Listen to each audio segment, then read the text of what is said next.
sangat-sangat disesalkan dan saya kira harus menjadi pelajaran bagi semua gitu kan. Makanya saat ini saya kira kita harus terus gaungkan gitu kan, bagaimana boikot terhadap produk terafiliasi Zionis ini bukan hanya boikot secara ekonomi, tapi boikot secara politik, boikot secara olahraga. Jadi kalau ada udah di delete aja ketika itu boikot kita sendiriin gitu ya. Kalau mau dia mau bertiga paling bertiga dengan Inggris dan Amerika nanti biarin aja gitu kan. Main bola bertiga aja loh. Jangan diajak pokoknya jangan diajak ngobrol kalau presiden nelpon jangan diangkat gitu ya. IKADI Kota Bogor merajut ukhuwah menyemai dakwah di bumi Nusantara.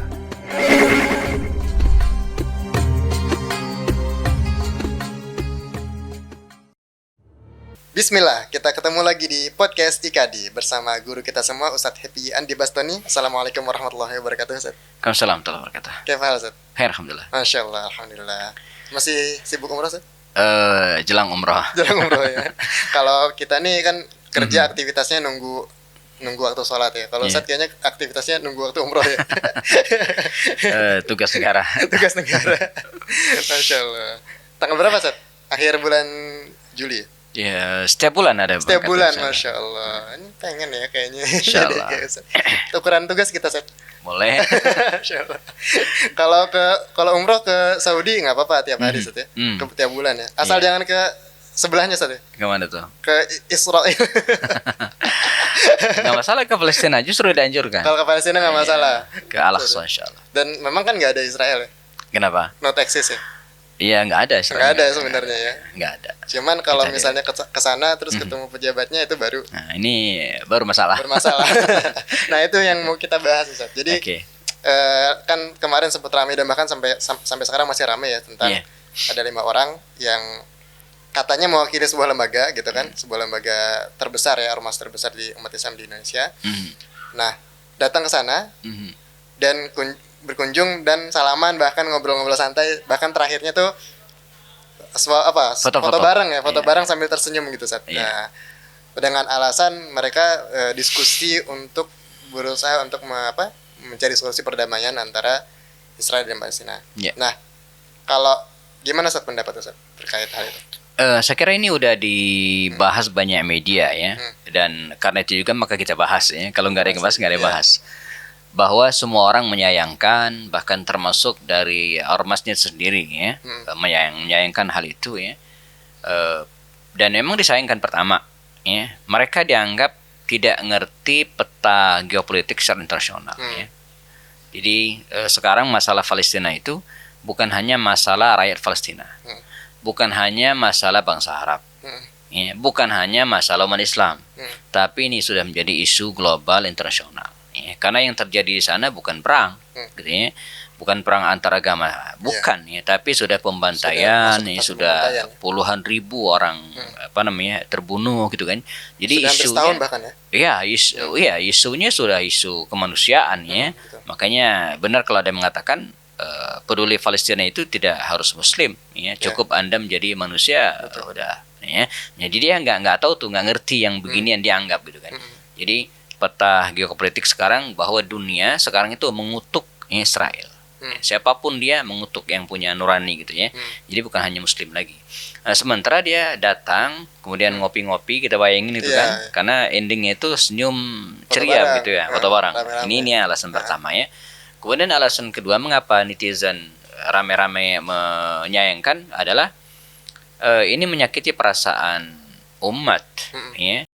Bukan hanya warga organisasi tersebut gitu kan, dalam hal ini NU gitu ya, tapi juga umat Islam secara keseluruhan ya. Bagaimana mungkin ada orang yang dibantai, ada orang yang dihabisin ya, sementara Anda datang ke situ sambil senyum-senyum santai-santai, berfoto ria gitu kan. Ini disampaikan oleh banyak kalangan, menyakiti perasaan ya, umat ya. Kemudian alasan yang ketiga gitu kan, bahwa kedatangan mereka ke Israel itu katanya ya untuk lobby ya, nggak masuk akal gitu ya. Iya ya. Di video beranya kayak nggak ada ya Pak. Iya ya, jadi dan itu mustahil, sia-sia. Mau ngapain gitu kan? Jangankan Pertama dia mengatakan bukan atas nama organisasi tertentu. Ya. Juga Kementerian Luar Negeri juga tidak mengakui gitu kan. Ya. Jadi dia mewakili siapa atas pribadi? Siapa kalau bahasa Betawi siapa lu gitu kan? Kok bisa ngelobi Presiden Israel gitu kan untuk menghentikan peperangan? Ini alasan aja gitu kan, cara-cara alasannya. Jadi sangat-sangat tidak masuk akal. Makanya semua orang menyayangkan hal ini ya. Dan bijaknya memang harus ada sanksi. Baik sanksi administrasi misalnya, dipecat, diberhentikan dari lembaganya, disidang tentang etika tersebut gitu kan.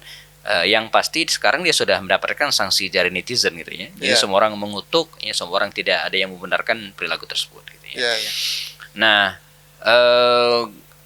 dan kedatangan mereka itu gitu kan tidak bisa dipandang dari sudut apapun. Itu tidak bisa dibenarkan. Dari sisi diplomasi itu sia-sia. Dari sisi politik nggak ada gunanya apalagi gitu kan. Boro-boro dia ya. Presiden-presiden negara lain aja kan nggak bisa gitu. Nah, yang sebaliknya yang kita khawatirkan sebaliknya. Benar. Justru kunjungan itu akan dimanfaatkan oleh Israel gitu kan, ya, untuk membuat bahwa citra dirinya baik. Nah, dikunjungi oleh 5 kader organisasi besar ya. Jadi seolah-olah ya mereka ada yang backup gitu kan, ada yang backing. Ini nih jadi dampak negatifnya justru ke umat Islam itu sendiri. Jadi menguntungkan mereka kunjungan itu. Makanya sangat-sangat disesalkan dan segera harus menjadi pelajaran bagi semua gitu kan. Makanya saat ini segera kita harus terus gaungkan gitu kan, bagaimana boikot terhadap produk terafiliasi Zionis ini bukan hanya boikot secara ekonomi, tapi boikot secara politik, boikot secara olahraga. Jadi kalau ada namanya, ya udah di delete aja ketika itu boikot kita sendiriin gitu ya. Kalau dia mau bertiga paling bertiga dengan Inggris dan Amerika nanti gitu kan. Main bola bertiga aja loh. Jangan diajak, pokoknya jangan diajak ngobrol. Kalau presiden nelpon jangan diangkat gitu ya.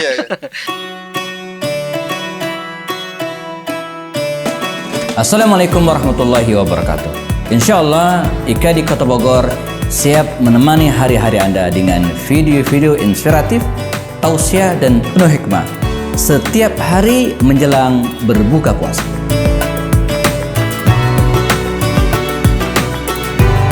Jangan lupa BPJS, bayar pakai jempol saja. Subscribe, like dan share.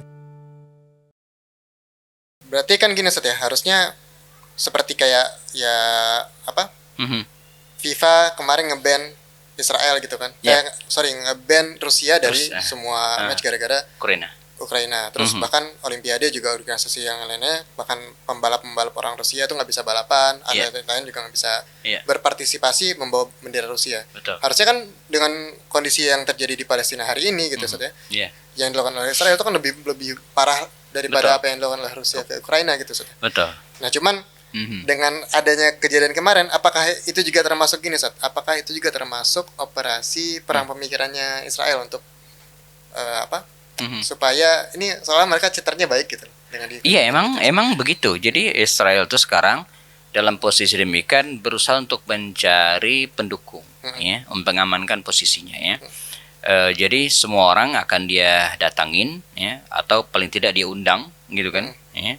Bila perlu diongkosin gitu ya, begitu untuk membuat citranya baik gitu kan. Nah, ini salah satunya demikian ya.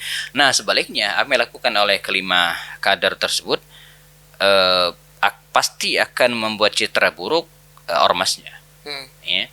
Sekarang dalam selentingan sehari-hari malah banyak dihubungkan. Oh, ya emang kadar-kadar ormas itu emang suka bikin gara-gara di luar. Itu akhirnya begitu jeleknya NU-nya gitu kan.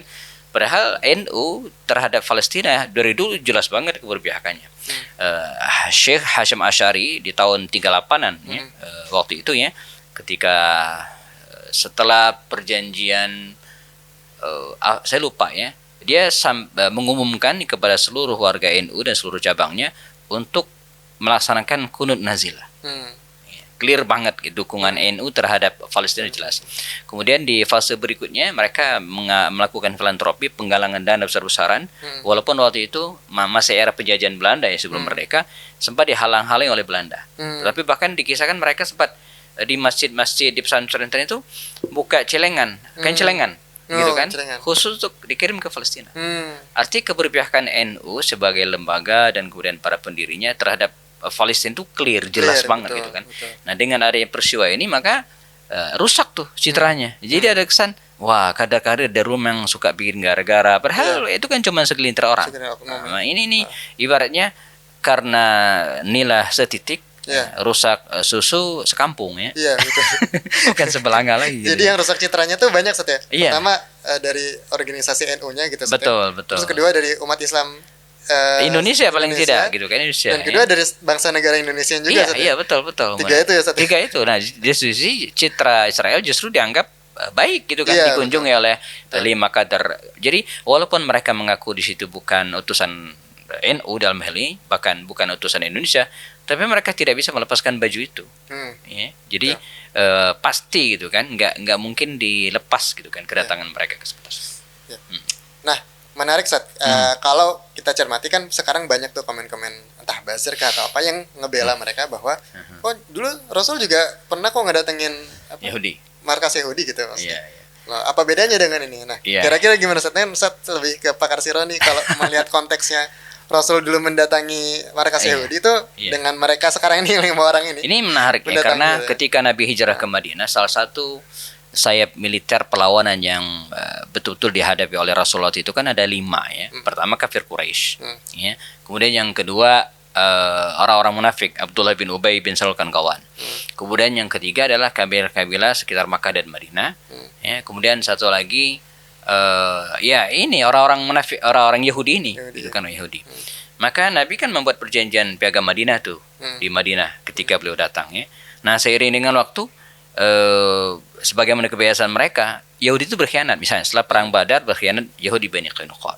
Setelah perang Uhud berkhianat Yahudi Bani Nadir. Setelah di saat perang Khandaq yang berkhianat Bani Quraidah. Nah, tapi yang menarik kalau Nabi pernah mendatangi tadi sangat benar, bahkan bukan sekali tapi berkali-kali. Nah, tapi kita ingat kedatangan Nabi itu seperti apa? Konteksnya apa dulu? Konteksnya apa? Satu, ketika terjadi perang atau ketika orang-orang Yahudi Bani Qainuqa mengkhianati perjanjian dengan cara melecehkan seorang muslimah dengan membuka auratnya, mengadu domba Ansarodi itu, Nabi mendatangi markas mereka. Untuk apa? Mengusir mereka. Jadi datang buat ngusir, bukan bukan. Karena melanggar ya. Jadi ya lewat keputusan Ubadah bin Samit waktu itu dikasih waktu 3 hari tuh mereka. Udah nyah ya, kalau enggak diperangin gitu kan. Yang kedua, Bani Nadir itu pernah datangi Rasul ya, untuk melakukan waktu itu penyelesaian masalah. Ada seorang sahabat Nabi namanya Amr bin Umayyah Dhamri, dia salah bunuh ya. Maka kasus itu akan diselesaikan ya, dengan orang-orang Yahudi ini juga dilibatkan. Tapi justru mereka berkhianat dengan cara ingin menggulingkan debu besar ke kepala Rasul. Nah, sekian hari kemudian Nabi datang memang. Untuk apa? Mengusir mereka. Jadi Nabi datang tuh ke markas mereka. Dikasih waktu dan terusir ke Khaybar kan. Nanti Nabi datang lagi tuh dengan para sahabat kemana? Ke Khaybar. Datang lagi untuk apa? Ya menghancurkan mereka.